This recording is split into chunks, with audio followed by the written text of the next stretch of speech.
सुप्रभात मित्रों, मैं आपका हिंदी विषय अध्यापक अर्जुन तुंदवाल अपने YouTube चैनल में आपका हार्दिक स्वागत करता हूं, अभिनंदन करता हूं। आज का जो हमारा बिंदु होगा वह होगा कक्षा 10 क्षितिज पुस्तक काव्यखंड का अंतिम पाठ मंगलेश डबराल की रचना संगतकार। ये संगतकार क्या होता है, क्या है ये भला, इसके बारे में हम जानने की कोशिश करेंगे। आज संगतकार की सरल व्याख्या पूर्ण भावार्थ के साथ हम बात करेंगे। आशा करता हूँ आपको एक ही बार में ये पाठ समझ में आएगा। और अब बात करते हैं संगतकार पर। संगतकार क्या है, क्या होता है संगतकार, किसे कहते हैं, संगतकार है क्या। देखो, संगतकार का मतलब होता है साथ देने वाला। ये साथ किस चीज़ का देगा, मुख्य गायक का जो साथ देता है उसे बोलते हैं संगतकार। आपने देखा होगा कि जो मुख्य गायक गाने वाला होता है, उस गाने वाले के बीच में जब वह रुक जाता है, अंतराल समाप्त होने के समय सांस थोड़ी सी लेने के लिए या उसको थोड़ा सा रुकना पड़ता है, या उसका गला बैठ जाता है या ऊंचा स्वर होता है तो एकदम से उसे रुकना पड़ता है, उस समय उस अंतराल को जो पूरा करता है, जो साथ देने वाला होता है, उसे बोलते हैं संगतकार। आपने देखा होगा कि बड़े बड़े भजन होते हैं, भजनों में एक मुख्य गायक होता है। मुख्य गायक गा रहा है परंतु उसकी लाइन को जब ऊंचा स्वर हो जाता है, भयंकर ऊंचा चला जाता है, तभी उसकी आवाज़ को साथ जो देता है उसे बोलते हैं संगतकार। आपने देखा होगा, एक हमने, चलो ठीक है कुछ नहीं, हम मान लेते हैं कि एक हम चले गए कहीं पर, कहीं का मतलब है कि सितार वादन हो रहा है, उस सितार वादन में हम चले गए, या कोई भी जागरण हो रहा है, उस जागरण में आपने देखा होगा कि एक आदमी माइक लेके बोलता रहता है। जब उसका स्वर ऊंचा हो जाता है, जब उसका कंठ रुकने लगता है, गला बैठ जाता है, तब तो उसके उत्साह का साथ देता है कौन, एक संगतकार। उस संगतकार की क्या भूमिका रहती है मुख्य गायन के साथ, उसके बारे में यहाँ पर बताया गया है। तो इस पाठ को अपन आज ढंग से पढ़ेंगे और देखते हैं कि इसमें क्या बताता है मंगलेश डबराल। देखो, पहले सुने। संगतकार कविता गायन में मुख्य गायक का साथ देने वाले संगतकार की भूमिका के महत्व पर विचार करती है। दृश्य माध्यम में जैसे देखें नाटक, फिल्म, संगीत, नृत्य के बारे में तो यह सही है ही। हम समाज और इतिहास में भी ऐसे अनेक प्रसंगों को देखते हैं जहां नायक की सफलता में अनेक लोगों ने महत्वपूर्ण भूमिका निभाई है। सभी का अपना अपना महत्वपूर्ण भूमिका यहाँ पर अर्जित की है। संगीत की सूक्ष्म समझ और कविता की दृश्यात्मकता इस कविता को ऐसी गति देती है मानो हम इसे अपने सामने घटित होता देख रहे हैं। देखो, ये है संगतकार की भूमिका, और इसको आप कमजोरी नहीं समझे। एक मुख्य गायन की अगर भूमिका में एक संगतकार उसका साथ देता है, मानता हूँ उसकी आवाज़ कमज़ोर होती है, वह कांपती हुई आवाज़ होती है, परंतु वह गलत नहीं है, वह कमज़ोर नहीं है, वह उसकी मनुष्यता है। ये उसकी कमज़ोरी नहीं होती है, मनुष्यता। आज फिल्मों में आप सीधा सीधा सा समझें कि फिल्म में एक एक्टर डांस कर रहा है, वह कंटिन्यू डांस कर रहा है, परंतु बीच बीच में साथ वालों को भी दिखाया जाता है। क्यों? क्योंकि वह उसकी साथ देने वाले हैं, उसके बिना उसका कोई महत्व नहीं है। कंटिन्यू अगर एक फिल्म एक्टर को या फिल्म में देखते रहें तो बोर होएंगे या नहीं होएंगे, हो जाएंगे। इसी तरह से एक मुख्य गायन की भूमिका में संगतकार का क्या योगदान रहता है, उसके बारे में हम चर्चा करते हैं और शुरुआत करते हैं यहाँ से। देखें, मुख्य गायन के चट्टान जैसे भारी स्वर का साथ देती वह आवाज सुंदर कमजोर कांपती हुई थी। एक मुख्य गायक है, वह गा रहा है, जब उसकी ऊंची आवाज उसके गायन की चट्टान जैसे भारी स्वर को, एक मुख्य गायक है जब गाता है तो उसकी आवाज धीरे धीरे धीरे धीरे एक ऐसे ऊंचे स्थान पर पहुंच जाती है कि चट्टान जैसी आवाज बन जाती है, उसकी भारी आवाज बन जाती है। तेज गति यति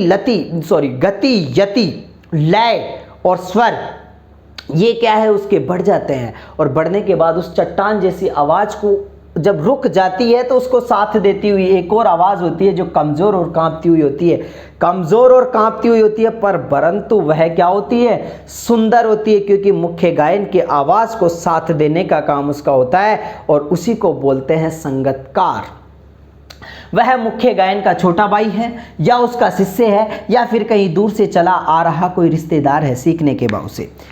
उस व्यक्ति को, जो मुख्य गायन के साथ देने वाले व्यक्ति को हम क्या कहेंगे, एक छोटा भाई कह सकते हैं, एक क्या बोल सकते हैं, एक रिश्तेदार बोल सकते हैं, और एक उसका शिष्य भी बोला जा सकता है। ये काम कौन कर सकता है, इन तीनों में से कोई भी कर सकता है।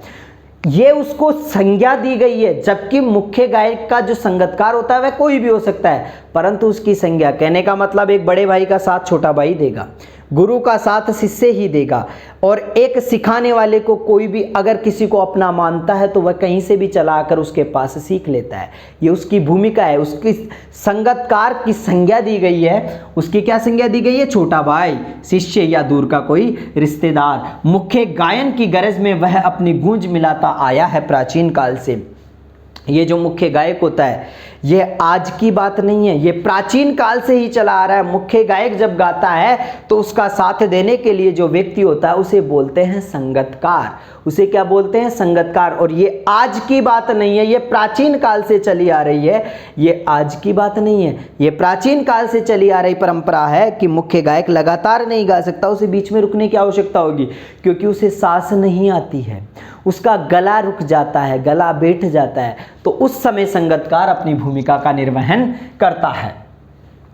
गायक जब अंतरे की जटिल तानों के जंगल में खो चुका होता है, जब अंतरे की जटिल तानों में, जटिल का मतलब कठिन, जब एक मुख्य गायक गा रहा है वह अंतराल का मतलब पैराग्राफ, उस पैराग्राफ को समाप्त कर रहा है, उस समाप्त करते समय जो पंक्ति होती है वह उसके स्वर को बहुत लंबा तक लेके जाता है, और लंबा तक लेके जाता है तो उस समय उसको रुकना पड़ता है।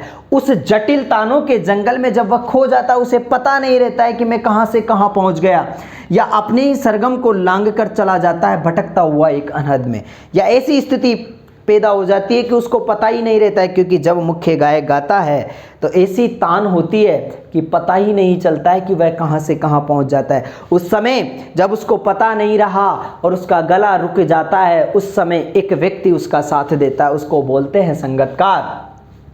तब संगतकार ही स्थाई को संभाले रहता है। स्थाई को मतलब जो भाव था, जो स्वर था, जो लय थी, जो ताल था, उस लय ताल को संभालने का काम करता है संगतकार, स्थाई को संभाले रहता है। जैसे समेटता हो मुख्य गायक का पीछे छूटा हुआ सामान, ठीक है, जैसे समेटता हो मुख्य गायक के पीछे छूटा हुआ सामान, जैसे उसे याद दिलाता हो उसका बचपन जब वह नौसिखिया था, और जब वह उसका साथ देता है तब ऐसा लगता है कि जो मुख्य गायक अपने पीछे जो सामान छोड़कर चला आया है, जो लय गति छोड़ दिए है, उस लय गति को या पीछे जो सामान छूट गया उसका साथ देता हुआ कौन आ रहा है? संगतकार आ रहा है। जैसे समेटता हो मुख्य गायक के पीछे कुछ सामान और उसे याद दिलाता है, उस मुख्य गायक को याद दिलाता है कि जब वह नौसिखिया था, नौसिखिया का मतलब नया नया सीखने वाला था, उस समय उसकी भी यही स्थिति थी। कहने का मतलब क्या है? उस समय उसकी भी यही स्थिति थी, और वह क्या करता है? वह उसे याद दिलाता है कि जब नया नया सीखने वाला था तब तेरी भी यही स्थिति थी और मेरी भी यही, आज जो मेरी स्थिति है वही तेरी स्थिति थी। क्लियर? आगे चलते हैं। तार सप्तक में जब बैठने लगता है उसका गला।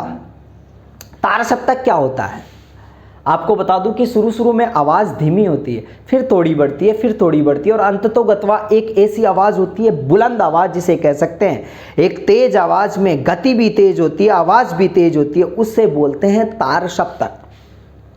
तार सप्तक में जब बैठने लगता है उसका गला, जब गति तेज हो जाती है, आवाज़ तेज हो जाती है, भारी आवाज़ बुलंद हो जाती है, तब उसका गला बैठने लगता है। प्रेरणा साथ छोड़ती हुई उत्साह अस्त हो जाता है, और उसका जो उत्साह है वह क्या होता है? साथ छोड़ने लग जाता है। अरे गला ही रुक जाएगा तो आदमी क्या चुप नहीं होएगा? मरने से तो अच्छा है ना चुप। तो उस समय प्रेरणा साथ छोड़ती, उत्साह अस्त होता हुआ, आवाज से राख कुछ गिरता हुआ, और उसकी आवाज का दम खत्म हो जाता है। राख गिरने का मतलब होता है उसकी आवाज पूरी तरह से रुक जाती है। तभी मुख्य गायक को ढाढ़स बांधता।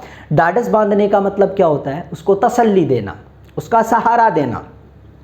तभी मुख्य गायक को ढाढ़स बांधता हुआ कहीं से चला आता है संगतकार का स्वर, और उसी समय उसको स्वर देता है कौन? संगतकार। और संगतकार क्या स्वर देता है? संगतकार उसकी लय, गति और जो ताल होती है, जो स्वर होता है, उसका साथ में अपना साथ जोड़ देता है और उसको स्थायी बनाए रखता है। कभी कभी वह यूं ही दे देता है उसका साथ, ये बताने के लिए कि वह अकेला नहीं है। और कभी अगर ऐसी परिस्थिति भी नहीं आए कि लय, गति, ताल में कोई कमज़ोर है या वह गा रहा है, तो भी उसका साथ देने के लिए वह बीच बीच में बोल देता है। और वह क्यों बोलता है? वह यह उसे बताता है कि तू अकेला नहीं है, अभी मैं भी तेरे साथ हूं। ठीक है। गाया जा चुका राग और यह कि फिर से गाया जा सकता है, गाया गा चुका राग। यह उसको बताता है कि वह अकेला नहीं है, और यह कि फिर से गाया जा सकता है, गाया जा चुका राग। और उसको बताता है कि जिस राग में तू गा रहा है, जिस राग को गाया जा रहा है, उसी राग को दोबारा गाया जा सकता है, डरने की आवश्यकता नहीं है। और उसकी आवाज़ में जो एक हिचक साफ सुनाई देती है, संगतकार की आवाज़ में, संगतकार की आवाज़ में एक हिचक सुनाई देती है, या अपने स्वर को ऊंचा न उठाने की जो कोशिश है, यह उसकी विफलता है। वह हमेशा एक चीज़ का विशेष ध्यान रखता है। एक संगतकार होता है, वह विशेष ध्यान रखता है, ये मुख्य गायक है और ये संगतकार है, ये इसके बराबर ही रहेगा, इससे ऊंचा उठने का प्रयास नहीं करेगा, ये इसके बराबर रहेगा, ऊंचा उठने का प्रयास नहीं करेगा। ये इसकी कमजोरी नहीं, ये इसकी विफलता नहीं, बल्कि क्या है? मनुष्यता है। ये क्या है?